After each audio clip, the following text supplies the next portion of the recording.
안녕하세요. 3월 26일 목요일입니다. 오늘 함께 읽고 나눌 말씀은 요한복음 16장 25절에서 33절까지입니다. 세 번역으로 읽도록 하겠습니다. 지금까지는 이런 것들을 내가 너희에게 비유로 말하였으나 다시는 내가 비유로 말하지 아니하고 아버지에 대하여 분명히 말해줄 때가 올 것이다. 그날에는 너희가 내 이름으로 아버지께 구할 것이다. 내가 너희를 위하여 아버지께 구하겠다는 말이 아니다. 아버지께서는 친히 너희를 사랑하신다. 그것은 너희가 나를 사랑하였고 또 내가 하나님께로부터 온 것을 믿었기 때문이다. 나는 아버지에게서 나와서 세상에 왔다. 나는 세상을 떠나서 아버지께로 간다. 그의 제자들이 말하였다. 보십시오. 이제 밝히어 말씀하여 주시고 비유로 말씀하지 않으시니 이제야 우리는 선생님께서 모든 것을 알고 계시다는 것과 누가 선생님께 물어볼 필요가 없을 정도로 환히 알려주신다는 것을 알았습니다. 이것으로 우리는 선생님이 하나님께로부터 오신 것을 믿습니다. 예수께서 대답하셨다. 이제는 너희가 믿느냐? 보아라, 너희가 나를 혼자 버려두고 제각기 자기 집으로 흩어져 갈 때가 올 것이다. 그때가 벌써 왔다. 그런데 아버지께서 나와 함께 계시니 나는 혼자 있는 것이 아니다. 내가 이것을 너희에게 말한 것은 너희가 내 안에서 평화를 얻게 하려는 것이다. 너희는 세상에서 환난을 당할 것이다. 그러나 용기를 내어라. 내가 세상을 이기었다. 아멘. 오늘 본문은 다소 짧은 내용이지만 그 안에는 많은 내용이 담겨 있습니다. 지금 우리는 요한복음 13장부터 17장까지 이어지는 이른바 고별 강화 본문을 계속 읽어가고 있는데요. 잠깐 제자들이 처해 있는 상황을 다시 한번 생각해 보면서 오늘 본문을 보았으면 좋겠습니다.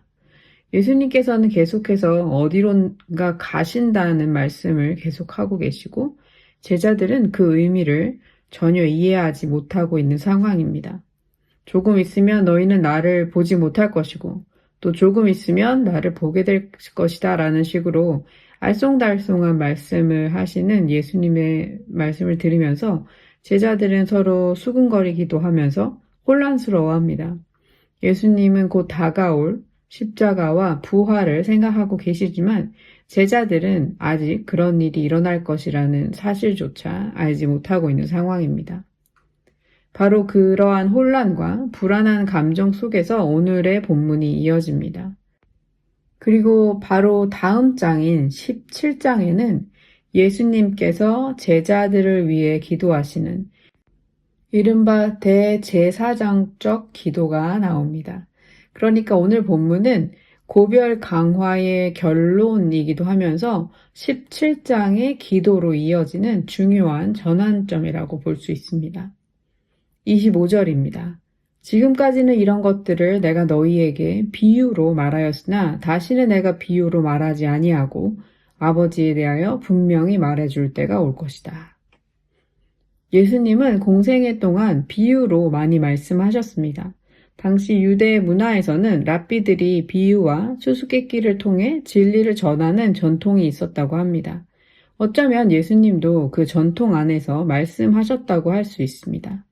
그러나 더 중요한 이유가 있습니다. 여기서 비유라는 말은 단순한 예화 수준이 아니라 쉽게 이해할 수 없는 다소 감추어진 방식의 말하기를 가리킵니다.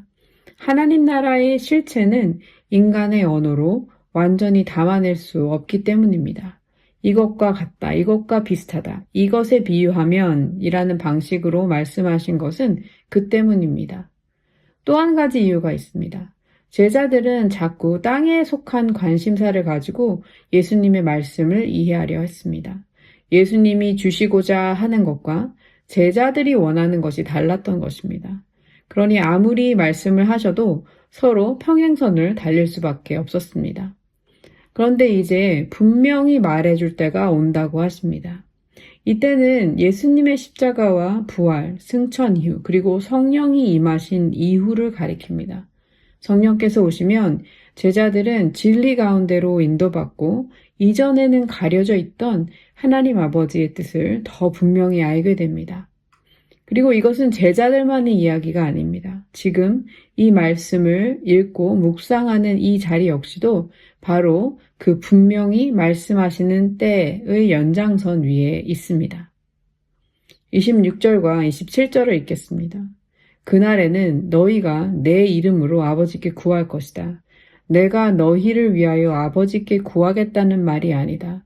아버지께서는 친히 너희를 사랑하신다. 이 말씀은 당시 사람들에게는 다소 충격적인 발언이었습니다. 당시 유대인의 신앙 구조 안에서 하나님은 멀고도 두려운 분이었습니다. 직접 가까이 나갈 수 없는 존재로 여겨졌기 때문에 대제사장이 1년에 한 번 지성소에 들어가 백성을 대신하여 하나님께 나아갔죠. 반드시 중간에 mediator, 중보자가 필요했습니다. 그런데 예수님은 그날이 오면 제자들이 직접 아버지께 구하게 될 것이라고 말씀하십니다. 여기서 그날은 십자가와 부활과 승천, 그리고 성령의 오심으로 시작되는 새로운 시대를 뜻합니다. 그때 제자들은 예수님을 단지 기억하는 차원이 아니라 성령 안에서 더 분명히 알게 됩니다. 그리고 이제 예수님을 통해서뿐 아니라 예수님의 이름으로 직접 하나님 아버지께로 나아갈 수 있게 됩니다. 예수님의 이름은 하나님께 나아가는 통로이자 하나님의 응답이 흘러오는 통로이기도 합니다. 예수님의 떠나가심은 단순한 부재를 의미하지 않습니다. 성령께서 오심으로 예수님의 임재는 새로운 방식으로 제자들 가운데, 우리 가운데 계속됩니다. 그렇기 때문에 그날의 깨달음과 기도의 특권은 성령 안에서 계속되는 예수님의 깊은 임재와 연결이 되어 있습니다. 그런데 또 여기서 한 가지 중요한 점이 있습니다. 예수님의 이름으로 기도한다는 것은 무엇이든 원하는 것을 받아내는 종교적 기술이 아니라는 사실입니다. 너희가 내 안에 거하고 내 말이 너희 안에 거하면 이라는 전제가 있습니다. 기도를 응답하시는 분 자체에는 관심이 없고 다만 내 기도의 정성이 효과를 내기만 바란다면 그것은 사실상 신앙이 아니라 주술에 가까운 것입니다. 기도는 하나님을 움직이는 방법이 아니라 하나님과의 관계 안으로 들어가는 특권입니다. 고난 가운데 드리는 기도는 문제를 즉시 없애주는 마술이 아니라 우리로 하여금 하나님을 신뢰하게 하고 십자가의 의미를 깨닫게 하며 우리의 마음을 붙드는 은혜의 통로가 됩니다. 하나님의 통치를 인정하고 내 자신을 그분의 다스림 아래 맡기는 시간, 이것이 우리의 기도입니다. 28절에서는 나는 아버지에게서 나와서 세상에 왔다. 나는 세상을 떠나서 아버지께로 간다 라고 기록합니다. 이 두 문장 안에 요한복음 전체의 흐름이 담겨 있습니다. 아버지에게서 나오심은 성육신을, 세상에 오심은 공생애와 십자가를, 아버지께로 돌아가심은 부활과 승천을 가리킵니다. 예수님의 모든 여정이 이 한 절 안에 압축되어 있습니다. 그리고 그 여정 안에 우리의 구원이 있습니다. 이제 예수님의 이 말씀을 들은 제자들이 반응합니다. 이제야 우리는 선생님께서 모든 것을 알고 계신다는 것을 압니다. 이것으로 우리는 선생님이 하나님께로부터 오신 것을 믿습니다. 이제 이해한 것도 같고 고백도 확신에 차 있어 보입니다. 그런데 예수님의 반응이 조금 의외입니다. 이제는 너희가 믿느냐? 이것은 칭찬보다는 질문입니다. 예수님은 제자들의 믿음이 아직 어디에 있는지 정확히 알고 계셨습니다. 제자들은 이제 이해했다고 생각했지만 사실 그들의 믿음은 아직 십자가를 통과하지 않은 믿음이었습니다. 진정한 이해는 성령이 오시고 부활의 빛 아래에 서게 될 때에만 가능해집니다. 우리의 믿음의 여정에서도 십자가를 알지 못하면 우리는 미완성된 이해를 완성된 믿음으로 착각할 수 있습니다. 이어서 예수님은 이렇게 말씀하십니다. 보아라, 너희가 나를 혼자 버려두고 제각기 자기 집으로 흩어져 갈 때가 올 것이다. 그때가 벌써 왔다.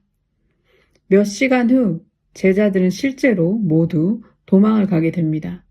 이 말씀은 스가랴서 13장 7절에 목자를 쳐라 그러면 양떼가 흩어질 것이다 라는 예언이 성취되는 장면이기도 합니다. 예수님은 이 모든 것을 이미 알고 계셨습니다. 그런데 이어지는 말씀이 중요합니다. 아버지께서 나와 함께 계시니 나는 혼자 있는 것이 아니다. 모든 제자가 떠나도 예수님은 혼자가 아니십니다. 이 고백이 어쩌면 십자가의 고통 속에서도 예수님을 붙들어준 힘이 되었을 것입니다. 그리고 이것은 앞으로 제자들이 배우게 될 삶의 방식이기도 합니다. 마지막으로 33절입니다. 내가 이것을 너희에게 말한 것은 너희가 내 안에서 평화를 얻게 하려는 것이다. 너희는 세상에서 환난을 당할 것이다. 그러나 용기를 내어라. 내가 세상을 이겼다. 이 말씀은 고별 강화 전체의 결론이라고 할 수 있습니다. 예수님이 이 모든 말씀을 하신 이유가 여기에 있습니다. 예수님은 환난이 없다고 말씀하지 않으십니다. 오히려 분명히 환난이 있다고 하십니다. 믿음이 있어도, 기도해도 우리는 여전히 어려움을 겪습니다. 그것이 이 세상의 현실입니다.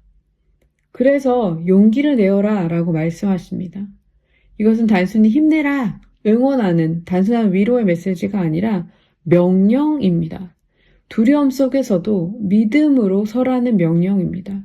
그리고 우리가 용기가 낼 수 있는 그 근거에는 예수님께서 세상을 이기셨다는 사실이 있습니다. 세상을 이기셨다. 이 동사는 이미 이루어진 사실의 선언을 표현하고 있습니다. 아직 십자가를 지시기 전인데도 예수님은 이미 승리를 선언하십니다. 그리고 예수님은 세상에서의 평화가 아니라 내 안에서 평화를 주신다고 말씀하십니다. 예수님 안에서 평화를 주신다고 하십니다. 세상이 주는 평화는 조건적입니다. 환경이 좋아야, 문제가 해결되어야 평화롭습니다. 그러나 예수님께서 주시는 평화는 차원이 다르죠. 환난 가운데에서도 그분 안에 머물 때 누리는 평화를 의미합니다. 여러분은 어떠신가요? 저는 진심으로 이 평화를 갈망합니다. 바로 이어지는 17장을 보면 예수님은 이 말씀을 단순한 가르침으로만 남기지 않으시고 곧바로 제자들을 위해 기도하십니다. 16장에서 평화를 주겠다고 말씀하셨고 17장에서는 그 평화를 위해 기도하십니다. 16장에서는 흩어짐을 말씀하시고 17장에서는 하나가 되게 해달라고 기도하십니다. 16장에서는 세상을 이겼다고 선언하시고 17장에서는 제자들을 그 세상 속으로 다시 보내십니다. 결국 우리의 믿음과 우리가 누리는 평화는 우리의 힘으로 유지되는 것이 아닙니다. 지금도 우리를 위해 중보하시는 예수님의 기도 안에서 유지되는 것입니다. 우리는 종종 하나님이 멀게 느껴질 때가 있습니다. 하지만 오늘의 본문은 우리에게 말해줍니다. 아버지께서 친히 우리를 사랑하시고 우리는 지금 예수님의 이름으로 직접 그분께 나아갈 수 있다고 말해줍니다. 우리는 지금 어디에서 평화를 찾고 있습니까?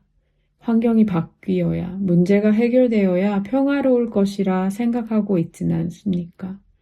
예수님은 지금 이 자리에서 그분 안에 머물라고 말씀하십니다. 그리고 용기를 내어라. 내가 세상을 이겼다 라고 말씀하십니다. 우리의 평화는 상황이 아니라 이미 세상을 이기신 예수님 안에, 그분 안에 있습니다. 이 말씀이 오늘 하루를 살아가는 우리 모두에게 힘이 되기를 간절히 소원합니다. 함께 기도하겠습니다. 사랑의 주님, 혼란스럽고 불안한 순간에도 예수님 안에서 진정한 평화를, 샬롬을 누리게 해주십시오.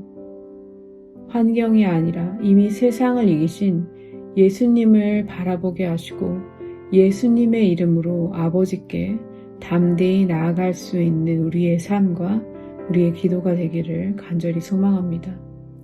오늘도 우리를 사랑하시고 우리를 붙드시는 예수님의 은혜를 신뢰하며 그분을 믿으며 환난 속에서도 용기 있게 살아갈 수 있는 하나님 나라의 백성 예수 그리스도의 제자들 되게 하여 주십시오. 오늘 하루도 온전히 주님께 의탁드리며 우리 좋으신 예수 그리스도의 이름으로 기도드립니다. 아멘.